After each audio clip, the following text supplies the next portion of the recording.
बिस्मिल्लाहिर्रहमानिर्रहीम। अस्सलाम वालेकुम। मैं हूं मोहम्मद इदरीस वान एडवोकेट। दोस्तों, हम बात करें आईन पाकिस्तान की और आज हम आपके सामने रखेंगे article number 270C and 271। 270C जजों के ओहदे का हलफ एंड 271 पहली कौमी असम्बली। 271 की शिक नंबर 1 में कहा गया है कि दस्तूर में शामिल किसी अमर के बावजूद लेकिन आर्टिकल नंबर 63, 64 और आर्टिकल नंबर 223 के ताबे पहली कौमी असम्बली अस्पज़ेल पर मुश्तमिल होगी। जुज़ नंबर 1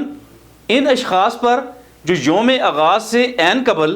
मौजूद पाकिस्तान की कौमी असम्बली में हलफ उठा चुके हैं। जुज़ नंबर 2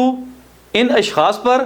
जो आर्टिकल नंबर 51 की शिक नंबर 2A में माहूला नशिस्तों को पुर करने के लिए असम्बली के अरकान की तरफ से कानून के मुताबिक मुंतखब किए जाएंगे और तावक्ते के इसे इससे कबल तोड़ न दिए जाए 14 अगस्त 1977 तक बरकरार रहेगी और दस्तूर में कौमी असम्बली की कुल रुकनीत के हवाले का मफहूम बहसबा लिया जाएगा। पहली कौमी असम्बली के रुकन मुंतखब होने और रहने के लिए अहलियत और नाअहलियत मासवाए योम आगाज़ के बाद इतफाक़ी तौर पर खाली होने वाली नशिस्तें पुर करने वाले या आर्टिकल नंबर 51 की शिक नंबर 2A में माहूला ज़ायद नशिस्तों के लिए मुंतखब होने वाले अरकान के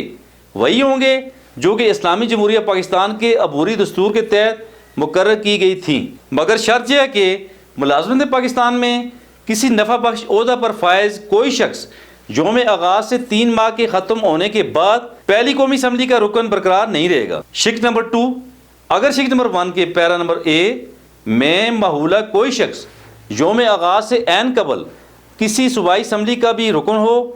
तो वो कौमी असम्बली या सूबाई असम्बली में कोई नशिस्त नहीं संभालेगा जब तक वो अपनी किसी एक नशिस्त से मुस्तफ़ी ना हो जाए। और शिक नंबर 3 पहली कौमी असम्बली में किसी रुकन की वफ़ात या इस्तीफ़े की वजह से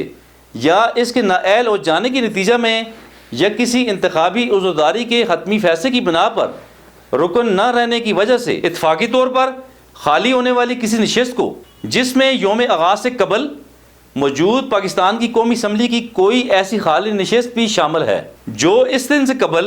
पुर नहीं की गई थी, इस तरीके से पुर किया जा सकेगा जिस तरीके से वो योम आगाज़ से कबल पुर की जाती। शिक नंबर 4